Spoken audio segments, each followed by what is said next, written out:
अस्सलाम वालेकुम नाजरीन, आप देख रहे हैं K92 न्यूज़ और अब चलते हैं इलाकाई खबरों की जानिब।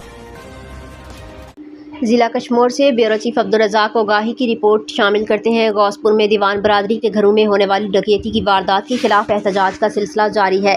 वाक़े को 21 रोज़ गुजर जाने के बावजूद पुलिस ताहाल मुलजिमान को गिरफ्तार करने में नाकाम है, जिस पर दीवान बरादरी के साथ सियासी, समाजी और मजहबी तंजीमों में भी तशवीश पाई जाती है। सिंध यूनाइटेड पार्टी ज़िला कश्मीर के सदर ज़रियत सागर बजारानी ने दीवान बरादरी से यकजहती का इजहार करते हुए वाक़े की शदीद मजम्मत की है। उनका कहना है कि घरों में दाखिल होकर ख़वातीन को यरगमाल बनाना और सोना, जेवरात और नकदी लूट लेना कानून की अमलदारी के लिए एक बड़ा चैलेंज है। उन्होंने मुतालबा किया कि वारदात में मुलविस मुलजिमान को फौरी गिरफ्तार करके मुतासरा ख़ानदानों को इंसाफ फराहम किया जाए। उनका कहना था, अगर पुलिस और मुतल्लिका इदारों ने संजीदा इक़दाम ना किए तो एहतजाजी तहरीक को मज़ीद वुसअत दी जाएगी। कैमरामैन के साथ अब्दुल रज़ाक ओगाही। आइए सुनते हैं सिंध यूनाइटेड पार्टी ज़िला कश्मीर के सदर ज़रियत सागर बजारानी का मौक़िफ़।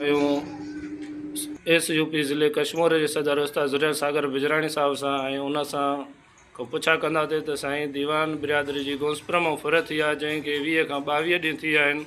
मुसलसिल उन जे लाइ जदोजहद बि हले थी ऐं तव्हांजी पार्टी जा दोस्त बि उन में शामिलु आहिनि। ऐं हाणे अव्हां अॻियां लाइ अमल जो छा मैसेज ॾींदो उन जे लाइ?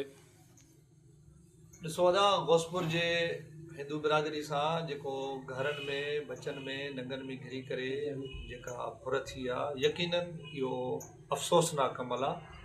असां पहिरें ॾींहं खां इन अमल खे निंदियूं पिया ऐं बार बार इल्तिजाऊं कयूं इंतिज़ामिया खां त उन्हनि सां जेका ज़्यादती थी आहे, ज़ुल्म थियो आहे, उनजो इज़ालो कयो। जेका फुरत थियल आहे उहा वापसि करायो।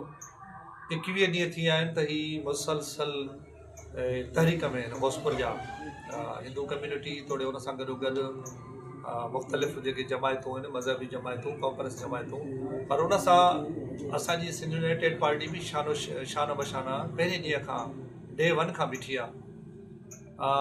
असां सम्झूं था त हिन में इंतिज़ामिया जी सरासर नाअहली चइजे या उन्हनि जी पंहिंजो बदएतमादी चइजे, जो हिन महिल ताईं उन्हनि जी का बि रिकवरी ज़ाहिर कोन कई आहे, न उनखे का हथ ॾिनी वई आहे। घोसपुर में हिकिड़ो SHO रखियो वियो आहे जेको केतिरनि ई मर्डरनि में घुर्बल आहे, वांटेड आहे। रिसेंट हाणे महीनो ॾेढ पहिरियां नौजवान 9 क्लास जो शागिर्द महमीद बेजारानी बि इन्ही माण्हू मारियो।